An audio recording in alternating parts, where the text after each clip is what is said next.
What would you be willing to give up to keep your word? Think about that for a moment. Not what you would say, what you would actually give up. Welcome to Atma Theory, where ancient wisdom meets modern life. There is an old story. It comes to us from across the centuries, a teaching wrapped in a tale. A king once made a dangerous promise. He announced that anyone who brought any item to him would receive a worthy price. The poor people rejoiced. They brought useless things, broken pots, worn-out shoes, empty baskets. They brought what they had, what they thought was worthless. And the king took them all. He paid generously. His only wish was that every citizen become wealthy. Evening came. The courtyard emptied. The light was fading. The day was done. Then, at the very end, a man appeared. He carried a small bundle wrapped in a torn cloth. He placed it before the king and said, "You are taking everything, aren't you? Please take this as well." The king asked, "What is inside?" The man replied, "This is the cloth I have worn since birth. Inside it, I have filled my very poverty. Please take it." The king had given his word. Truth is truth. No fine print, no escape clause, just the word he had spoken. He said, "When I have said I will take it, whether it is poverty or wealth, what does it matter? I will take it." The poor man warned him, "Look, I have suffered carrying this poverty for 60 years. This is the bundle of my destitution. If you take this, you will become just like me." The king did not flinch. "If I take what is yours, how can I become like you?" A word is a word. I love truth more than money. That is how my mother taught me. This was not a philosophy he studied. It was a life he inherited. When she was leaving her body, she made me promise, "The thing you must love above all else is truth." I have never forgotten that.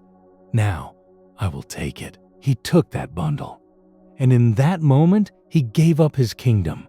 He did not know what would happen next. He only knew he could not break his word. Then the man said, "I will set the price for this, not you.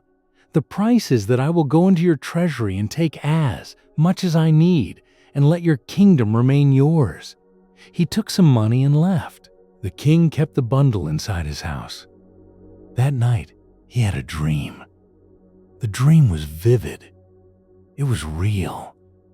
And it spoke. A mother figure emerged from the bundle and said, "I have lived in your house for 100 years.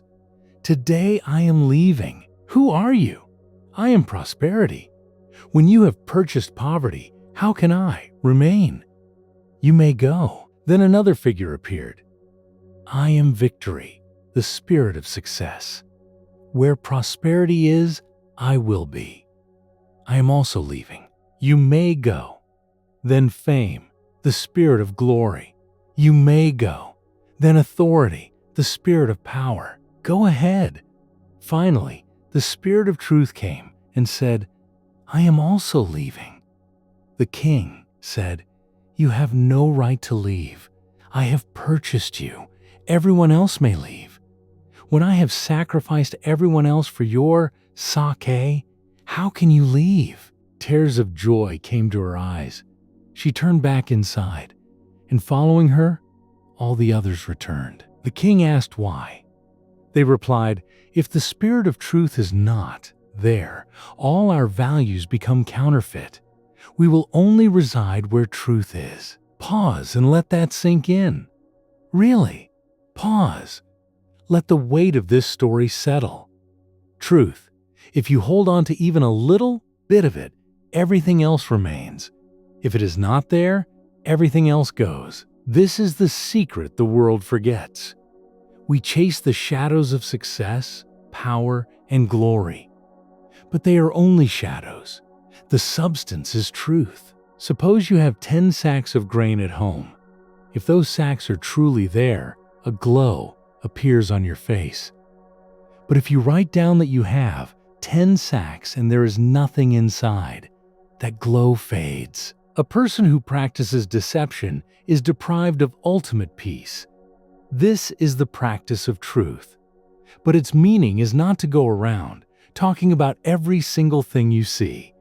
That is not truth. It is not a weapon to wield against others. It is a discipline to hold within yourself. You don't need to speak every truth you notice. Live without deceiving anyone. That is enough. Do not deceive the earth. Do not deceive the water. Do not deceive nature. These are not just words. They are a law. What you take from the world, you must honor. Do not chop down 10 trees and claim you have planted one. The 10 trees will be gone, and their ill effects will fall upon the world. It will happen. Consider your own life.